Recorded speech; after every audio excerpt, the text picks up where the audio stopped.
Okay, we're going to talk about a difficult topic. Or maybe not difficult, something sensitive, but a very real topic. Very real. We cannot avoid it, right? Yes, a very real topic. But before that, let's thank you once again for tuning in to us, the Imperfect Rainbow. If you have noticed, we are trying to always practice gratitude to you listening. That's right. Because we know that you are giving us your time, your attention, and there must be a reason why you're tuning in to us. Maybe your friends supporting us, maybe something that we talked about, strikes a chord with you, but really, thank you so much. That's right. And I love to pick this up from Maddy. It's a good time to thank yourself for also choosing to, spend your time the next, half an hour, 45 minutes listening to the podcast and, attempting to learn something or take some gems away, from the podcast. So thank yourself for that. Thank yourself for, giving time yourself to grow and to learn. Yeah, and we learn so much when we prepare, when we speak and when we listen back to ourselves. So if you learn something, please share this with your friends, with your family. I think that is, by sharing is you practicing gratitude. That's right. Action. That's right, yeah. And I think there's a lot that happens between two of us when we reflect upon our thinking. Yeah. I mean, think about it. There's two stages. Yeah. One stage where we reflect on our own lives, and then you kind of come off the notes, right? Yeah. And then when we listen again, and then when we're sharing notes again, we are again reflecting on it. So I think there's a lot of reflective work that's happening. So I urge you as well, when you listen to this, take some time to reflect upon your own lives, right? Your own stories, your own narratives, your own thoughts. When you hear our podcast, and hopefully they'll help you to kind of reassess and rethink about some of the thoughts you have in life. Yeah, feel free to pause even and then take some notes in your phone. Speak to a friend about this podcast episode, and then continue back to listening whenever you're ready. Exactly. Very good. Yep. Okay, so we're at episode 21. We are episode 21. We are talking about death and growth. Death and growth. We kind of want to link it together, right? Because we kind of feel that these two stages are somehow linked, and like one can't happen without the other. Correct. Yes, I think that's what we want to say, right? So they are not in isolation. They really happen almost in sequential. It's part of an ecosystem. Yeah. So if you want to have growth, you must have death. Yeah, so we need to embrace it as part of our, this process. Yeah, when you're speaking, right, I have in my mind like a hospital. Oh, tell me more. We have the infant department. Then there'll be all these babies. Yes. That are just given birth. All in their little cribs. I think. Yeah. And then they have like they're swathed in this bundles of cloth. Yeah. So there's this department where you have all this new growth or new life, new birth, new human beings. And yet at the same time there are people who has passed on, right? And this week I was just attending a funeral, and then we were having a conversation on a table. We were saying that, wow, because we're all in our 40s, coincidentally, and we are trying to count. Wow. Now is May, right? Like there's quite a number of funerals that we have attended. But comparing to the number of baby showers that we have attended when we are 30, I know clearly it seems that there's no facts, but it seems that there's more death than there are babies that are being born. I mean, I also feel that and we talked about this, that it's also about life stage. We are at the life stage where we're growing old and our parents are growing old and our friends. So we're kind of past the stage where our friends around us are getting married and having children, and now it seems to be closer towards that part of our life, right? That stage of our lives where, hey, death is a very real topic. It's a topic that comes to us a lot more often than we think. Yeah. I hope one day, I don't know whether the day will come or not, where there are like more baby showers than funerals. I don't know, because clearly, what Donald has said in the previous episode, Singapore is an aging population. We are aging population. I remember the statistics that he said 1 in 4 by the time it's 2030 is going to be above 65. So for those who are thinking about having babies, consider to have more. I like how suddenly you're becoming like the spokesperson for what's the department in which ministry is this? Ministry of Family, Community and Services. I don't know. I have no idea. Suddenly you become spokesperson. Okay, if there's a government official listening to us, you can consider and sponsor a podcast. Okay, so I think that we also want to talk about let's talk about whys, right? Yeah. I remember we both of us talking about this episode and going like, hey, we both recently made our very big life decisions, right, in our career. So we had to say goodbye to our previous role or job and then welcome a new beginning.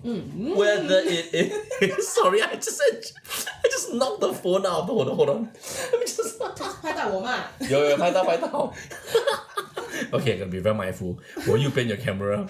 So anyway, what was I saying? Okay. Decision. Yes. So we departed from one stage and move on to another, right? And we experience, and there's so many emotions that we experience at the end of one stage, which I like to call it the death stage, right? Because something's ending, something is this closing of something, and then there's a beginning of another. So I think this episode is about, I think, learning to kind of properly close a chapter, finding closure, and then embracing a new beginning. So to me, it's like, it's an interesting topic to talk about.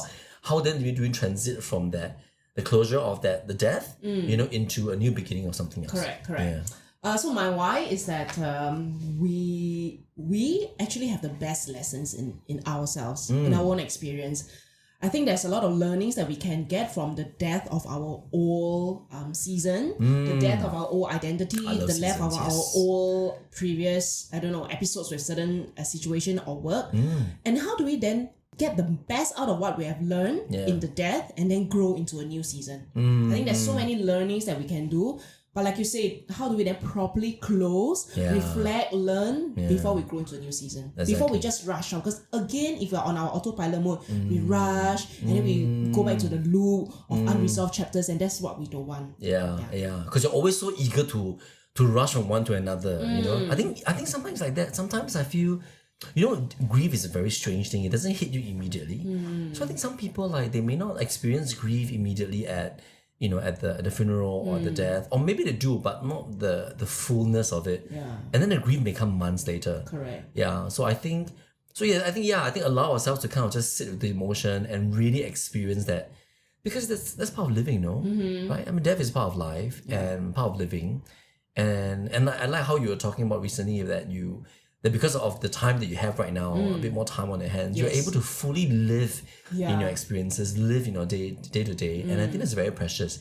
How many of us really take time off to do that, and we're not rushing from one activity, one thing to another, but we're really taking time to just sit down and just with your emotions and feel and live and be in the moment. Correct. That's so precious. Yeah, and I think we are just referring death in also a real physical death of a human being, but also as an analogy to the death of our old identity, old season. But it's similar, isn't it? Or rather, it's the same. Yeah. But if we have a chance to properly close, then we can really live a new season with, abundance, spirit, aliveness. Yeah, exactly. So let's talk about how do we process death. Wow. So I think something around like how do we process death? Like, maybe it's a question to you, Maddy. How do you process death? Like, and recently we've been through our our career move or career changes, and obviously you had to deal with that very recently. How was the process like for you? Like, what do you have to deal with? What emotions did you have to go through? In relation to the recent decision that I've made to resign and completely leave that corporate identity aside and stepping into a solopreneurship, I think it's being very clear of why that old part of me have to die, so to speak. Right. So you're very clear about the why. Very clear about the why. Right, okay. And then also being very attuned to how I feel, because there'll be times where I ask myself, is this the right decisions? I feel so safe. Doubt, I feel so safe being in a corporate world. I get paid every month, but now that I'm totally free, my calendar is free. How is this newness going to be like? So I think it's a lot of sitting with myself, my feelings, my thoughts, and then just giving that space to feel all this before I jump to stories like, I should have made a decision. Oh my god, I got no money already. What's my husband gonna think? Because before we have to acknowledge that feeling first. If not, our minds going to spiral into a lot of stories and thoughts. I think so. And I think if you don't properly process it, some of these thoughts or even doubts may linger. Yeah. Can you imagine bringing some of these lingering like doubts or maybe perhaps into a new stage? I mean, one, that wouldn't be fair to yourself, and that wouldn't be fair to whatever new opportunity you're opening yourself up to. And secondly, it also means that you haven't properly done the closure for the previous stage, right? So I think that part is important. Yeah. Being able to know clearly why you're moving to a new stage, and properly saying like goodbye to that stage. Like, thank you very much for being that part of my life.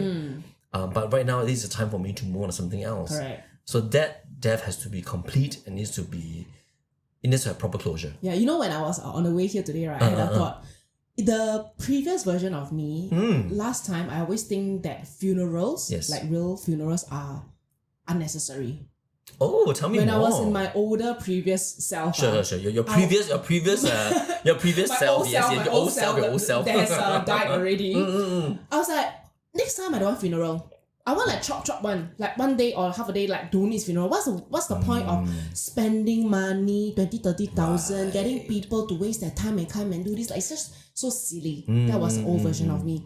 But today, I really see funerals as that space that's needed for that processing. Where time, whether it's 3 days, 5 days, 7 days, where time is there to really have the immediate family members to grieve, to connect with people who are willing, who spends their time visiting the funerals, to have the conversations, to have the learnings.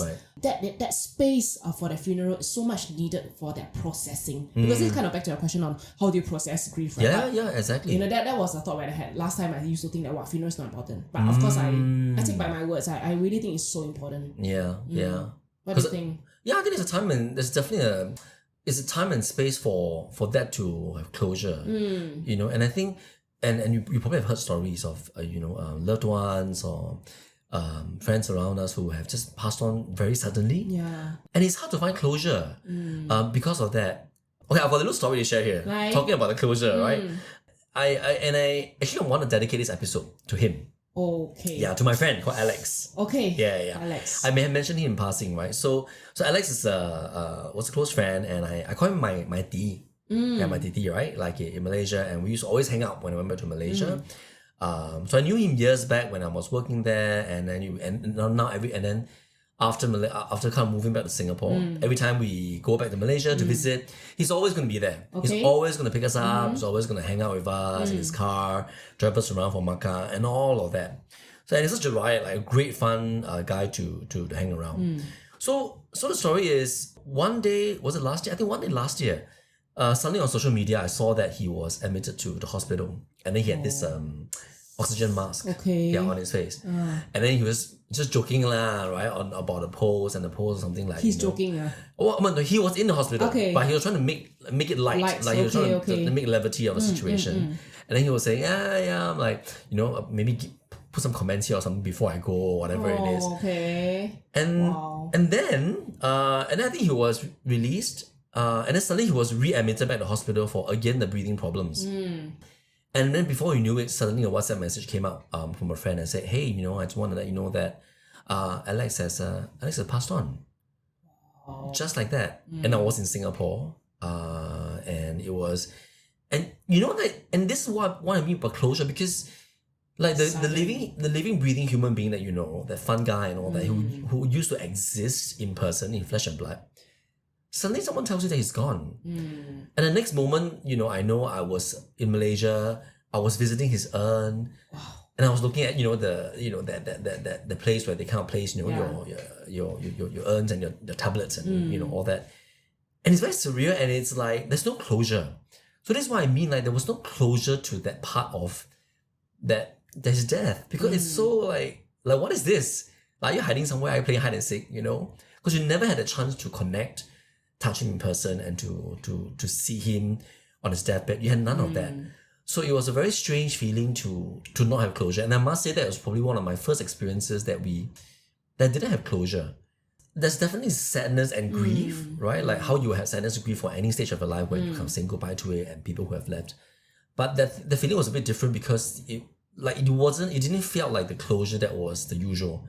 Because like if you go to a funeral, you will probably, it's almost like a proper way to say goodbye, right? It's probably like, okay, I'm here, I did my bow, I've seen you for the last time. Like, I think it's a whole ritual of just emotionally just kind of offloading and kind of making that goodbye meaniful.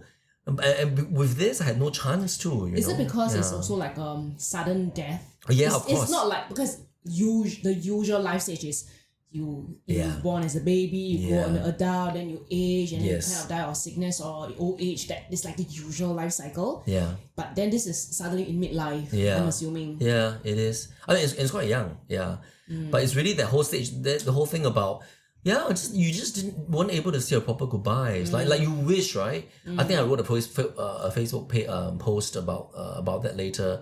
I can't remember how much later, and I said, like, I just wish I had the chance to be there in person and to say goodbye. I just wish I had the chance to see you one more time and say the things I want to say, but yeah, obviously didn't have the chance to. So I think that, which is why I think, to my point, that the thing about closure and being able to just say goodbye to one stage of your life is really, really important. So that it doesn't, like right now, it's still lingering. Alex is still lingering, like in the sense, like that whole thing because about. you have loved Alex as a friend. Yes, so there's this lingering feeling of the grief / love all mixed up together. Yes, right? and then the grief is never going to be fully fleshed because it's a very strange, like, I don't know how to deal with that, because I haven't had a chance to properly say goodbye, and I haven't seen him, but then. So yeah. So there's okay, this is just random. Yeah, there's one thing that you can say to Alex. Oof. Or something. What will you say? Since this episode is dedicated to Alex. It is. I want to dedicate this episode to Alex. Alex, hey, just wherever you are, I hope you are happy, and I hope that this is, that you have found peace in wherever you are, and that you are no longer tormented by whatever's happening in the world, with your life. And I'm just glad that I hope you're in a better place, and one day I hope to see you again. Yeah, and I believe one day I'll see you again. So yeah. Cheers to you, Alex. Cheers to you. You need to give yourself a hug. Yeah. I'm glad you have this. What do you say to Alex? Perhaps this was a closure for myself. Maybe. Perhaps it was. Yeah. So I mean, for you listening, that was completely unrehearsed. That was completely random. But I don't have the experience of death of an immediate family. Okay, so I'm not an expert. Really? So no immediate family? No immediate family. Okay, the most immediate is my akong and ama. So not like super immediate, right? But I've attended funerals of the immediate family members of others. Yeah. But I can imagine, right, just by you, saying this feeling inside of you, that because of the lack of opportunity to properly say goodbye to him and see him for the last time, there could be some, I don't know, strange feeling in the heart. But probably, we will never able to process grief fully. I believe, because grief is an opposite of love. That's right. But nothing is stopped. If you have this lingering feeling in yourself because of some missed opportunity in saying goodbye to somebody who has passed on, well, say something to them. Just like how Jeremy did it to Alex just now. Find some sort of closure for yourself, I guess. Yeah. So I wanted to kind of bring to your example, because remember when I said you when you left recently, you kind of like organized a little, almost like a living funeral for yourself. Yes. Tell us more about it. I find that fascinating. So maybe we talk about this living funeral concept first. Yes. It is a concept that I heard when I saw a IG video of this Singaporean lady. Yes. Like just not so long ago, she died of ovarian cancer. So her name was Michelle Ng, 29 years old, Singapore cancer patient who lost her life to ovarian cancer. Correct. I think we can also put this link of the video on our show notes. You can really watch that video. I think when I watched the video, I was like, wow, it really struck me, this idea of living funeral. So if I'm not wrong, what she did was 10 days before she passed away, she is at home, and then she kind of organized this living funeral where her friends and family got to kind of really say goodbye to her when she's still alive, even though she looked like she of course she doesn't know when she's going to pass away, but she's still alive. She's able to take in the experience and connection of the people who came to her funeral. So I thought that it was such a trend-setting, powerful move to death. Yeah. And I think it demystifies some stuff about death, right? Like it didn't make it seem so. I mean, look, death is still definitely painful, scary and painful. But I think she really allowed closure for all of her friends to be there, to say the things they want to say to her, to see her for that one last time. I think that's so precious. Yeah, and she's there as a human being, still with her beating heart, to receive all these. Can you imagine how powerful it is for her and for the people who was able to speak to her in person? I think that's so powerful. It is. Yeah. So when I saw this video, and then at the same time I was also at the last week of my time in my ex-company, right? Yes. So then we had a farewell party Right. for myself and a colleague who also left who is also leaving the same week. Oh yeah, I remember So it was that. just gathering of our colleagues, and then there's a buffet dinner, and I completely from that morning, I completely likened that event to a living funeral, whereby officially I'm so happy to have these people say goodbye to me, and in my heart I'm also saying goodbye to my old self as a corporate employee, and I felt really like a closure, and a very beautiful one, because I really allow myself to bask in the company of others, the conversations, the food, the connections. It's so precious. Then with that, I think that's why I'm at least for the time being still able to like kind of move on joyfully, feeling more alive than ever. There was a proper closure. And it's not like just one dinner that that's a closure, right? It takes a few weeks of navigating through the different highs and lows of the day. Of course. So that for me, I liken it to a living funeral. Yeah. So how was it? Tell me more about it. Like when you went through that living funeral, what were your emotions like? Oh, maybe I'll start with the morning, because because in the morning I was looking at because I was preparing a video. Oh yeah, I remember that. Yes. To be played at the farewell dinner, right? So in the morning I was going through some very nice, beautiful memories of the things that we have done together as a business unit, right? Music, photos, laughter, and when I was going through the videos, right, I just started crying, and then at the moment I'm like, oh my god. I had just immediate instinct to video myself crying. It was really that kind of crying. But You're really weeping. I was really weeping. And then it doesn't have that there's some nice music, right? Like graduation song. Of course. It's like your Hollywood movie. I know. Then the band plays, and there's got orchestra in the background. Correct. So I was really giving myself that time to cry it out, right? And then some of the recording myself out of it. I really, no, I wouldn't say enjoy because that grieving is just a lot of sadness and tears that comes out. But I was giving myself all the space to express it. Yeah.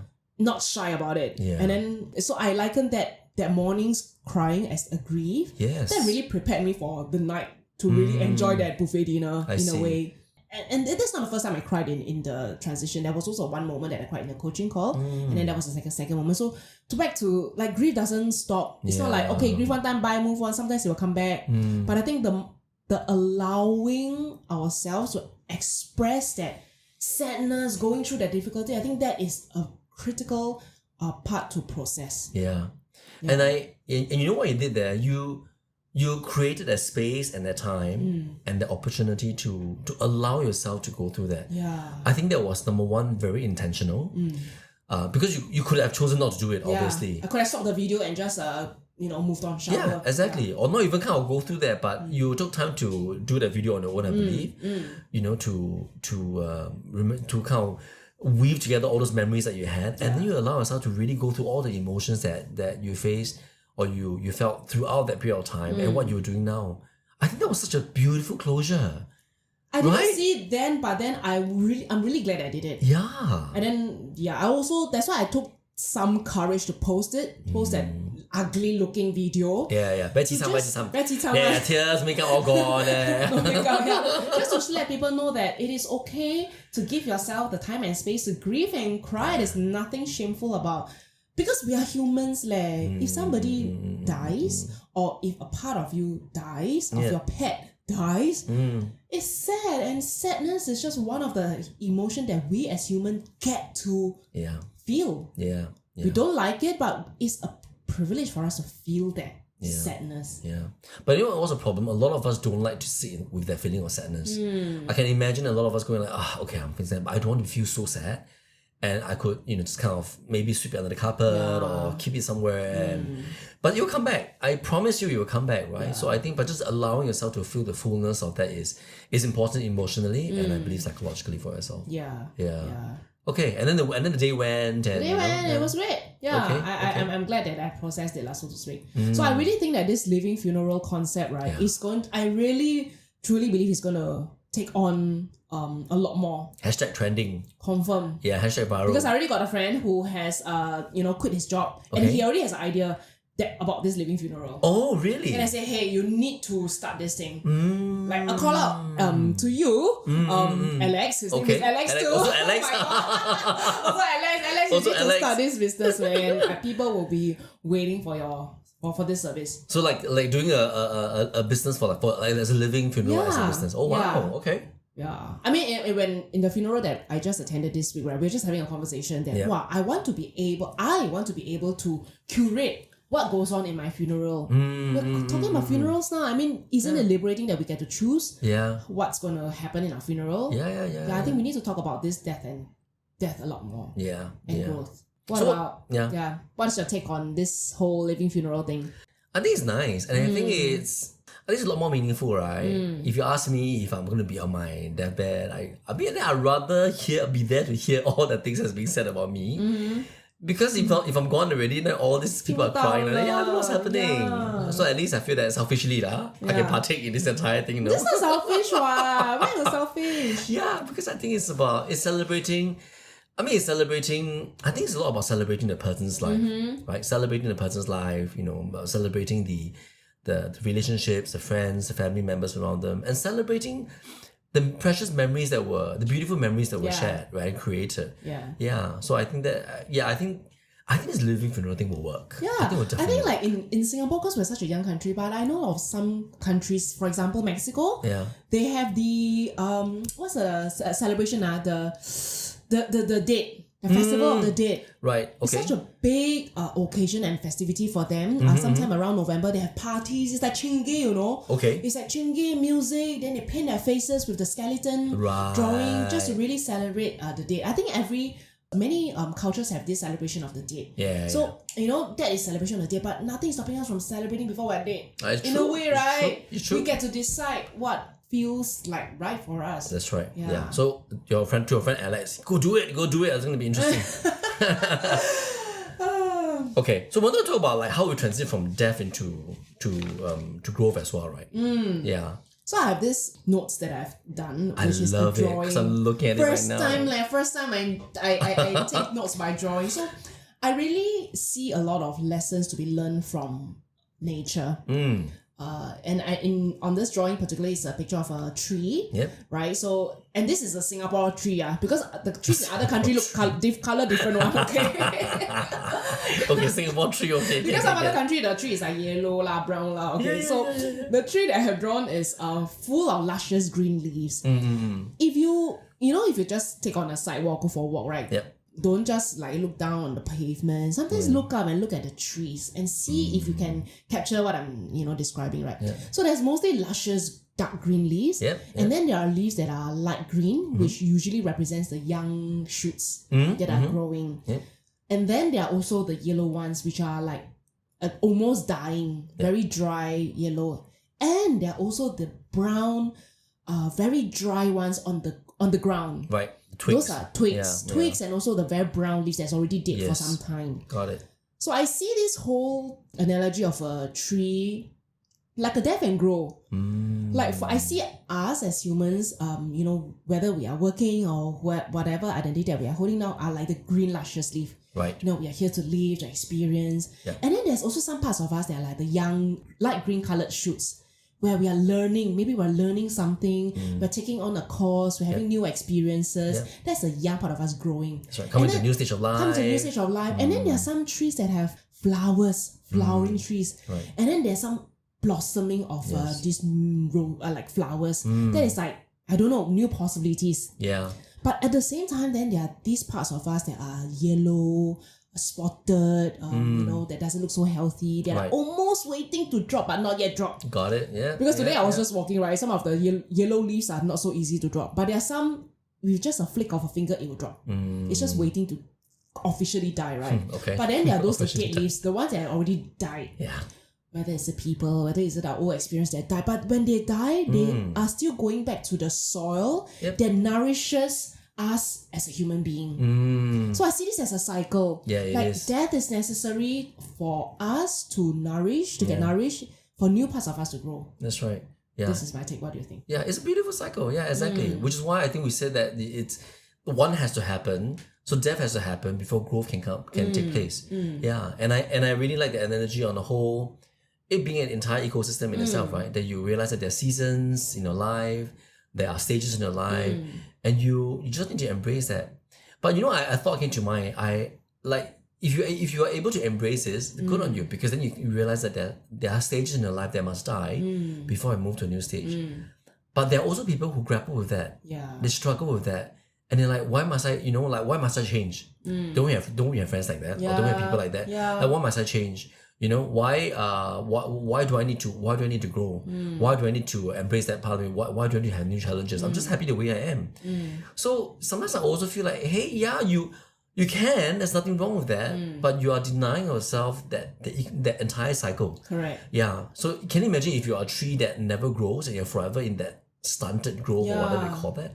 You can, but you never live to the maximum potential of what you're supposed to. That's also kind of defying how nature created us. Oh yeah. Because I think like trees, again, their nature, they're living things just like us as human beings. You can tell a tree, stop producing yellow leaves. Yeah. Stop producing yellow leaves. You Stop. can only have green leaves. Don't go into autumn. Yeah, cannot. Stay in spring and summer. So all year round. So of course we can choose to not let some parts of us die, but then it will be going against the nature, and then we'll suffer, and then we'll forever be in a loop, and then we close up. We don't make good connections. We don't have good friends, good relationship. We have an opinion of everything. Everything is against you. Yeah. So that's then you unintentionally introducing suffering to your system. Yeah. And you're like you say, then that's not living to like our best potential. Actually, the best potential is already here and now, right? But then how do we keep changing so that we're always living at our best? Yeah. Yeah. I agree. Because when I was walking at in the park today, I don't see, so at least for what I see, I don't see any tree that is mostly dead leaves one. They're mostly green. Yeah. Mostly they are green, then they are a bit of light green, yellow, but the yellow and the brown is always like 10% of the entire tree. Like 85% are all the green leaves one. Yeah. We are meant to keep growing. And guess what? When we grow, the tree looks so beautiful. Yeah. They become a pleasing sight to people who are walking past. So if you grow, if you let go of the old parts of you and you grow as a person, you are a pleasure to the people around you. Yeah. People around you enjoy learning from you, enjoy the beautiful side of you. Yeah. When you grow as a person, others around you grow. Your community, your family, your colleagues, your loved ones, strangers. Yeah. So it is just your own growth is not just you alone. It's impacting every single one. Yeah. And I thought it came to mind when you gave that analogy. I'm like, then sometimes when we look at people and again friends around us, and we all know that our friends go through different life stages. So maybe it's a good way for us to start thinking like, hey, sometimes when we see our friends going through difficult parts of their life or difficult stages of their life, know that they're also going through their autumn or their winter, and this is a natural part of life. Correct. Yeah. So maybe because I think some of us may give very judgmental views like, hey, how come this person like that? How is this person so sad? Yeah, How come you keep crying one? Yeah, cannot whatever. But but sometimes I think that's just a part of a stage of their lives that they need to go through.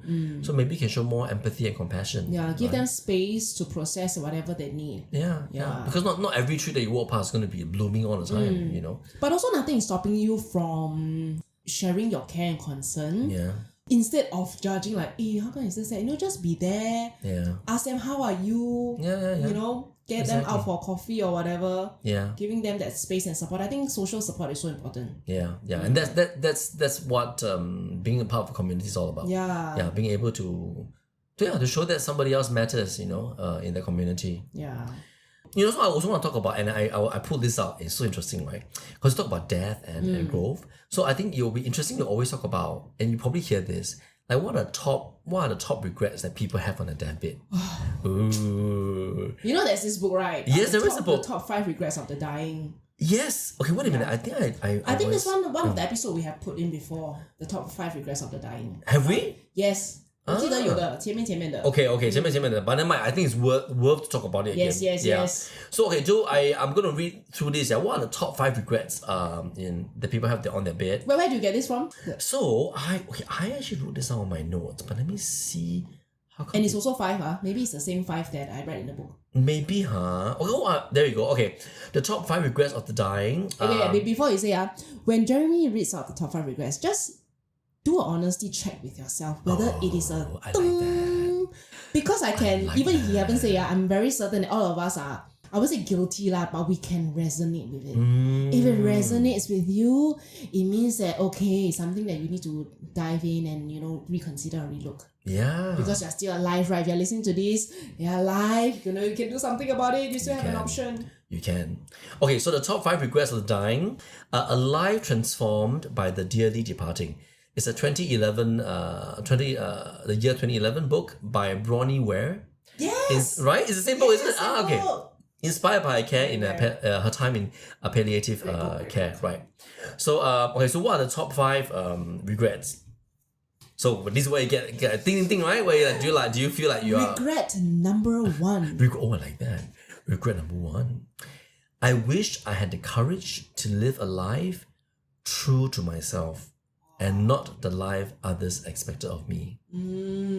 Again, I wish I had the courage to live a life true to myself, not the life others expected of me. How many of us can resonate with that? Me. Oh. I think all of us. Because it's so easy to just fall into the trap of just setting, living up to others' expectations and forgetting what you really want or who you really are, isn't it? Yeah, so instead of what I need to do, channel that to what I want to do. Yeah, what you want Just to do. one word difference only makes a big of a difference. Yeah. And I think this bothered me for a big part of my life because I always felt it was so difficult to even articulate what I want for my life. For some strange reason, I just felt that others' needs were always more important. Remember that people pleasing part of me and all that. So I think even just learning to say this is what I want for myself took practice, took a lot of intentional practice, and then just sound so searching and go like, okay, wait a minute, what do I feel like what I want? Even that took some time. Yeah, because the regret is like true to yourself, right? Yes. So searching, you need to be true to yourself because I think one of the episodes we mentioned, you can lie to everyone, but you cannot lie to yourself one. No, you can't. Yeah, so if you learn to be honest and true to yourself, then that's where slowly you can communicate really what you want. Yeah. Perfect. Regret number 2. Regret number 2. I wish I hadn't worked so hard. Ayo. All the Singaporeans are like, ayo, ding, ding, ding. Singaporeans especially like. I think we all, we know lah. We all really work really, really, really, really hard. Even myself, right, in this new season where I don't have full-time job anymore, I also catch myself saying this like, oh my god, I work like, my time is always back to back. My activities are always back to back. Right. I already cut out a lot of things that doesn't serve me to do all the things I want. Yeah. But now this new season, I'm spending all the presence, naming the time with my children. I had this reflection for myself too. My God, like I'm so glad I'm not working full time now. Right. So that I can spend super 100% presence time with them. So this is also something I had in my mind. Wow, I work so hard. I'm so glad that I now free to really spend that time with them. I mean, it's no excuses, to be honest. Working hard and spending quality time with your children, no excuses is about making time, and I'm really lousy at that. I rate myself 4 upon 10 for this spending quality time making with time my is children. it? Okay, if you 4, I think I 2. Yeah, because I think it's so easy for me to just say yes, okay, good. Because I feel that it's important to achieve all the things that work needs me to achieve. So it's like, yeah, okay, yes. I always say yes to all the work, my work demands, to a point where suddenly I realize, hey, wait a minute. What have I done for like my family? What have I done for my partner? What have I done for my dog? Whatever. So I think it's always upon reflection that I go like, I didn't. 对. Yeah, but what can I do the other way around? Why can't I block time off and just kind of make sure that I will consider them first, and then I think about where else can I put work in. Yeah, so if this is to you, it's time to set the intention, communicate to someone, block out the calendar. I think it's really important to block the calendar. Yeah. And the truth is 5 years down the road, 10 years down the road, are you really going to remember that business review you did? Yeah, lor. 5 years down the road, are you really going to remember that particular business result or your target that you hit, or that project that you delivered? I mean, are you honestly going to remember that? Or are you going to remember those precious moments that you spend with your family, right? Having that dinner or having that conversation or just sitting quietly beside each other and looking at the sunset. I mean, all these are moments that you remember. I'm sure when I mention about all these moments, you probably remember, I remember all these moments I have. But you won't remember that business review. You won't remember that project that I delivered. You know, in the recent farewell email that I wrote to all my colleagues, right? I was thanking people, relating some of the memories. And then one colleague replied my email. She's so funny. She said, "Oh my God, Madeline, your farewell email all talks about the memories, the team bondings, the dinners, but you never talk about the business file. You never talk about the budgeting. You never talk about the store opening." But she's saying it as a like a funny thing. And her own reflection is that, isn't it true when we leave our corporate job, all we bring with us is the memories, the fun things, the laughter. It's not a business meeting, but okay, business meetings, budget, hitting targets, KPIs, very important in and of itself. But at the end of the day, it's the memories that you have and the connections you have with these people. That is what is important. Same thing. For me, it's always about the people. Like you don't remember all the business stuff you did, all the Excel you files, remember the mistake that you the made. PowerPoint. No, you don't remember any of that. But you remember conversations with people that matter to you. You remember nice connections, lunches. Those are the things that you remember. Amazing. Just for you, just need to go through your photo album, right? You just go through your photo album. What are the photos that you've taken in the past 6 months? They are nice photos. Birthday celebrations, gatherings. Okay, this Jeremy is sneezing. So I'm just distracting you. Sorry, there was 3 sneezes and I'm done, okay? 3 sneezes and I'm done. So what is really memorable for us is the nice connections. You won't remember the quarrel that you have with your husband. You won't remember the gossipy thing that you shared with your colleague. Those are really, drop them, let them die. Yeah. Okay, regret so we got to number 3. Regret number 3. Ooh, this one is going to hit some people hard. I wish I had the courage to express my feelings. I wish I had the courage to express my feelings. Like how many of us were not brave enough to confess to someone your feelings, to tell the person that you liked him or her, to confess about how you really feel about certain things. I wish I had the courage to express my feelings. And some of us carry those feelings into our grave. Like you bottle them up and you will never be able to honor yourself and to be accountable for those feelings. I think from any moment onwards, we can be really mindful of what we say to anyone. Because we talk so much in a day. Okay, depending on your occupation, right? We talk so much, and really, what is the quality of the words that we use? Like sometimes we can be like complaining about something the whole day, but what value does that bring? Because if it doesn't bring value, then do less gossip, but really communicate something that is authentic to how you feel to the person that matters to you. How many of you can say that, "Oh, dear husband, thank you so much for supporting me. I really appreciate you for being in my life." Like so simple words that can be communicated in 8 seconds, but how many of you have the courage to express everything? And I want to pick up on that point about talking to our partners. I think our partners make a big part of our life, right? Your spouse, your partner, and I feel that sometimes we don't really talk about feelings that much with them. Like sometimes we sweep them under the carpet, or we feel they want to avoid certain topics. I think I'm equally guilty of that. Like, I just feel I want to just not talk about it, right? Like I don't express my feelings well enough. You feel like you don't express your feelings well enough? Sometimes I'll just hide them, or sometimes I just feel like, just 算了吧, just forget it. I'll just maybe let's just go over this, gloss over it. What can you do? What will you do differently now that you're at this regret number 3? I think that the advice I gave myself before, like choose discomfort over resentment. Just pluck out the courage and say, okay, let's just say what I really feel. Like all my feelings, let's say what I really feel. And be brave to do it. And maybe it's just one small thing at a time. I remember this little example someone shared to me. If you feel that you can't make like the big decisions, like you can't make the big situations to express your feelings, start small. Example, start telling your partner or whoever that what you want for lunch. Just start small. Instead of 随便咯. Instead of like, okay, anything or up to you, instead of whatever. Like start owning it and say, okay, I want to have this for lunch. So start from the small places. So maybe I think one thing that I need to kind of pick up on again is start from the small places and go like, okay, these are the small things that I can start taking ownership of my own feelings. Like, what I want for lunch, what I want to do for this. Like, decisions that are not a bit inconsequential, like not huge decisions. And then slowly when you are a bit more brave, start with I. I want. I want. Yeah, yeah. And if saying I want sounds strange to you, then rethink again, right? Something's happening. I can imagine here. saying I want is not going to be easy for many people. Yeah. Because that is like taking ownership of what is true to you and then communicating it. Yes. So take this as a practice. Try to start with, depending on the situation, I want this. I want. Okay, I want. This is also something I'm trying to, let my husband be familiar with. Say what you want. Okay.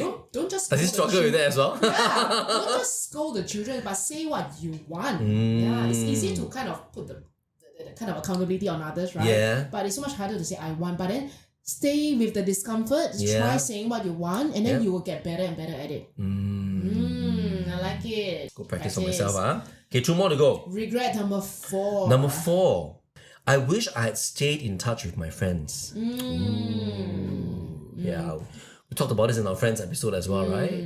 Who is guilty of this? Like, we're so busy making money, traveling, but we don't make time for friends who really mean to us. Yeah. Or maybe we spend too much time with friends that actually should be belonging in the past season, for example. Yeah. And I think one simple thing that I always think about, and this could be as simple as just arranging something. Just take the initiative to arrange something. Yeah. It doesn't have to be often, but just take initiative to jio. We always say in Singapore to jio, right? Yeah. Take opportunity to jio, to be proactive. Yeah. And sometimes it's hard. And again, I want to say something is very hard because everybody has conflicting schedules and it's so difficult. Like you're a parent, you're a kid, and then you have this, you're traveling for work. So again, my advice is start small. And this is a good example to share. I remember was, I had my JC classmates and then we used to talk about, we want to catch up. It never really happened. And then one day I got a bit frustrated. I'm like, okay, you know what? If we can't catch up with the entire class or entire group, that's fine. Let's catch up with one person. Oh, nice. Yeah. So I caught up with one of my very good JC friends. And then I went to her house and we were just having tea, cakes. And we caught up. And I thought it was a really nice way to catch up and say, hey, I really got to know what she was doing, what she was going through. And say, that's really nice. Let's do it again. And the next time, because it worked out so well, we got another friend to join us. So 2 became 3. And after a while, 3 became 4. And after a while, 4 became 5. And after a while, the 5 felt, very comfortable. This is a great number to meet. Like, not too difficult. Let's try it. And the 5 have been consistently meeting for a while. So what I'm saying is, start small. It doesn't always have to be huge grand gestures. Start small and find a way that works for you. So I must admit, because of my work travels, I haven't been able to meet that group. But I told them, I said, go ahead and meet, and then send me the pictures that you guys took, right? Because to me, that's also a way of keeping in touch, right? Just being part in the WhatsApp group, knowing what happened in the pictures, and just keeping in touch with messages. That's a way of keeping in touch as well. So I think that's a simple little way that you can do to keep in touch with your friends. I like it. I mean, in my mind right now, I'm thinking funerals again. Funerals are actually a occasion where friends do get together to it is so connect. true actually. It's so true. It is the truth, right? But okay, don't wait until funerals to go to catch up But start small, start with 1 or 2 friends. Start. And the last regret of people on the deathbed, I wish that I had let myself be happier. Wow. This is always my theme about self-care, about self-compassion, not letting that self-critic take over you. Especially if we are if we are progressive people in a progressive country, fast-paced, it is so easy and so quick to judge ourselves, to critique. I should have done this, I should have said this. Each time you're saying you shouldn't, you kind of judge yourself. You're just 在自己打边. You're punishing yourself. You're punishing yourself. You're punishing yourself. Yeah.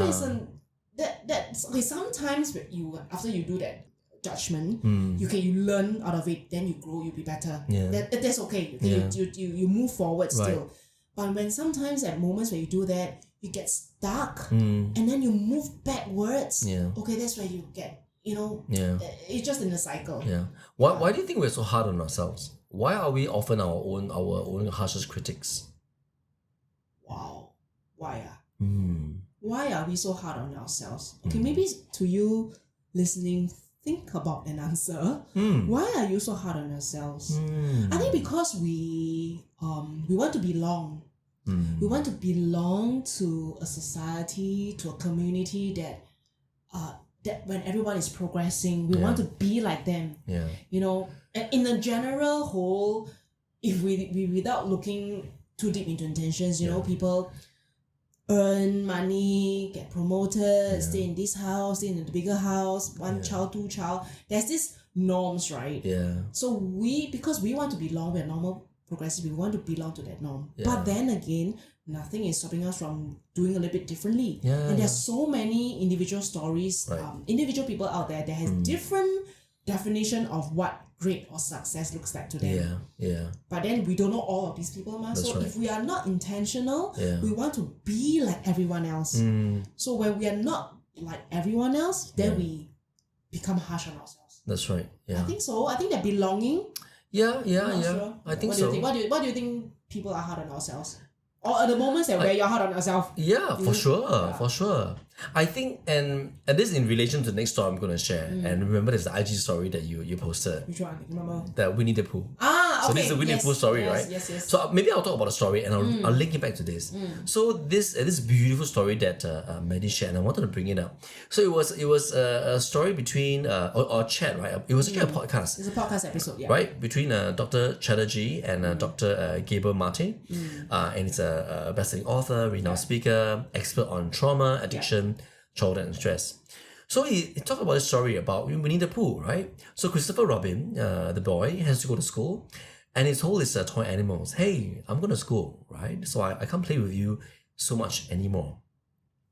And Dr. Gabriel Martin related it to himself because he said, that felt like me going to school because I was so driven to justify my existence in the world. And I think this could be the reason why we are so hard on ourselves, because we are often driven to justify our own existence in the world. Because when you work too hard and you're working so hard to justify your own existence, you ignore what truly matters, right? Spending time with people around you, going to the pool with your daughters, spending time with your friends and family. And as he ended that little podcast episode, he said, he read and you read on the story. At the end of the story ends with, whatever they do or wherever they go in the enchanted forest, a little boy and his bear will always be playing together. And that phrase will bring tears to his eyes again and again, because that reminded him that he has not spent time to play. But in an imaginary world far, far away, in a different universe, in a different multiverse, he will be that Christopher Robin playing with the bear in the enchanted forest. Yeah. And I feel that is such a beautiful reminder for us to, you have time today to change the narrative.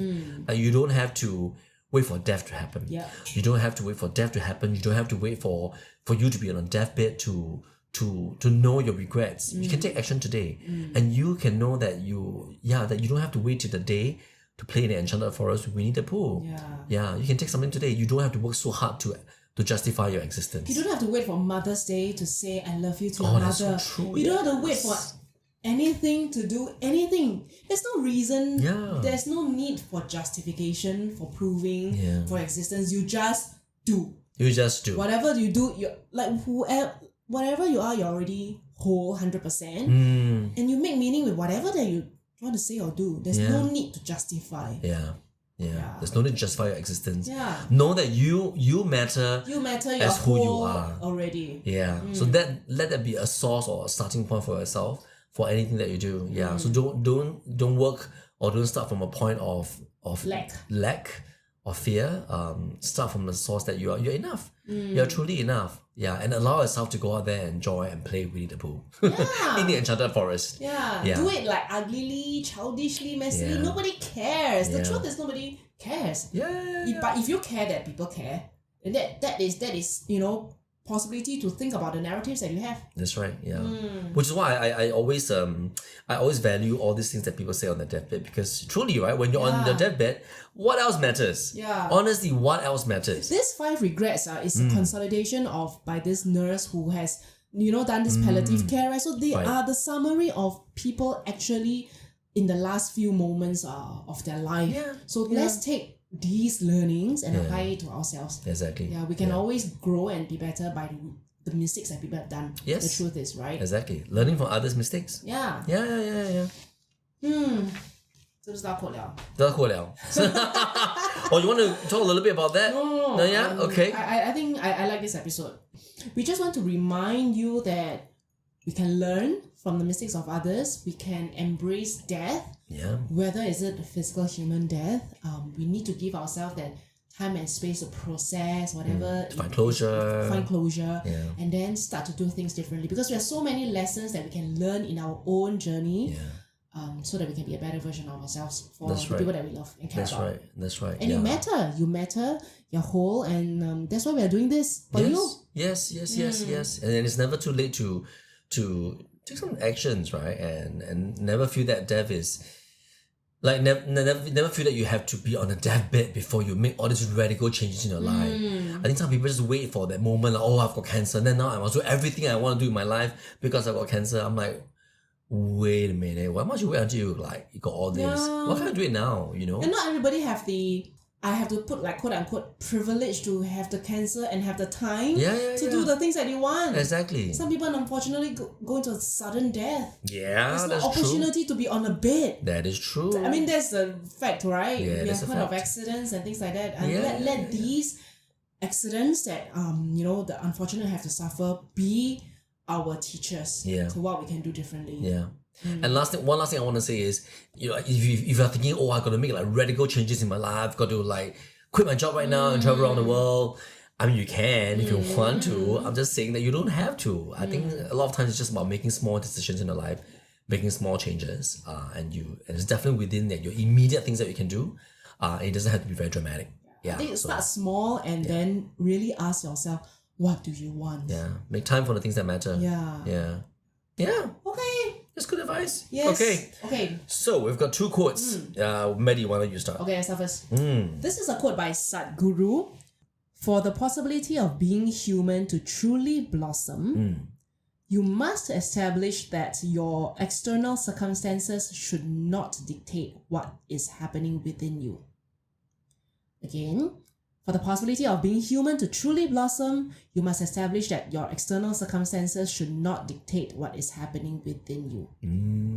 I chose this quote because I liken the phrase of truly blossoming like the flowering tree. Yeah. The tree, if it has to blossom, it will blossom. Yes. But then we have to be so mindful that it is in our own, respecting the force of nature to blossom by itself. We cannot let what's happening around us stop our blossoming. Right. So you have an internal timing, you have your own life stage to go through. And you don't have to be externally validated to respect the internal timeline that you have. Correct. Yep. Yeah, that takes wisdom though. Yeah, that takes wisdom. Yeah, because we're always comparing to others. Your comparisonitis. Yeah, the external part is the comparisonitis, right? They're proving our existence. They're proving our the existence, justification. comparing our job, comparing our salary, comparing your children's progress, PSLE results, O-level results, university to go to. It's a moment for us to, when we start to do the comparison in our mind, okay, catch that thought and sit with it and then bless it off. Catch a thought and then go back internally and look like, okay, wait a minute, what's happening in my life right now? Yeah. Which season am I in? Why am I going through? That's more important. Going back to what's happening within. Correct. Rather than comparing to or benchmarking yourself to what's happening outside. Correct. I like that quote. Thank you. What's yours? Mine. So I wanted to kind of just take a quote from the same book, right? Again, this is Bronnie Ware, right? So this is a quote from her in the book. And I feel like I'm kind of talking to myself about this quote. I need it. So there's nothing wrong with loving your work. Okay? And wanting to apply yourself to it. But there is so much more to life.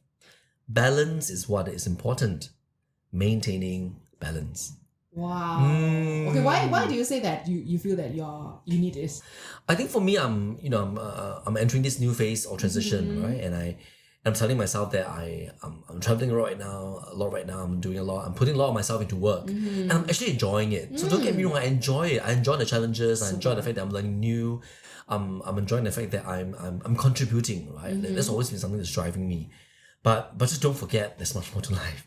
So to a reminder to myself, don't forget that balance is what's important. Because I think sometimes I can get a bit hyper focused. Like oh yeah, I don't want to do this. I feel valued in it. I feel I'm contributing. I want to go chong. And just rush, go towards it, like make a beeline for the target line. And I feel that sometimes I just close off everything else in that moment. And sometimes again, I just need to sometimes step out of the moment and go, wait a minute, like what am I working for? What am I living for? Right? Like, and if I want to do this, how long can I do this? How long should I do this? Yeah. So sometimes being able to zoom in and zoom out is important. And this is a quote that reminds me to just kind of do that. Like, yes, nothing wrong. Don't feel guilty about loving your job and putting time in your work.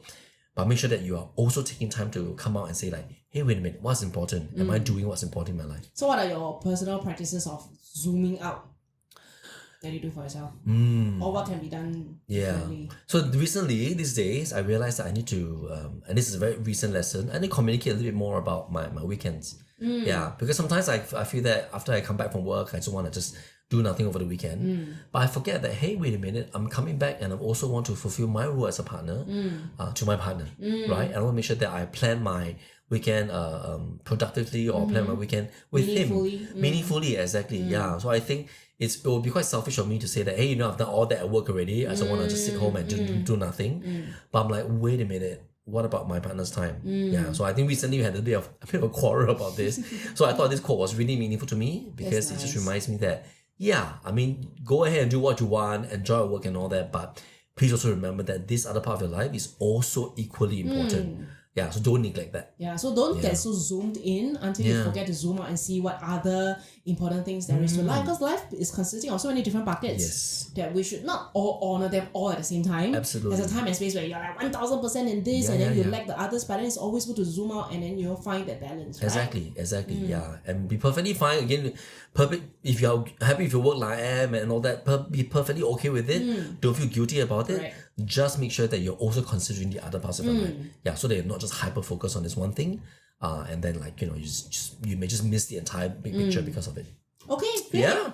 I like this. This is a beautiful episode. Yes, I think it there's a lot of wisdom here. Yes, a lot of wisdom. Talk about trees, talk about death. Yeah, for death, for closure. I like it. I hope you're enjoying this episode. And again, if this means something to you, share this on with your friends. Yeah. And then tell us what you think about this episode. We'll be very, very, very happy to receive your love notes. Absolutely. Yeah, so that more people can benefit. Yeah. And I think we got quite a lot in our show notes today, right? A lot of references that we're making. Yes. So so once again, my name is Jeremy. My name is Maddy. We are the Imperfect Rainbow. Bye. See you. Bye.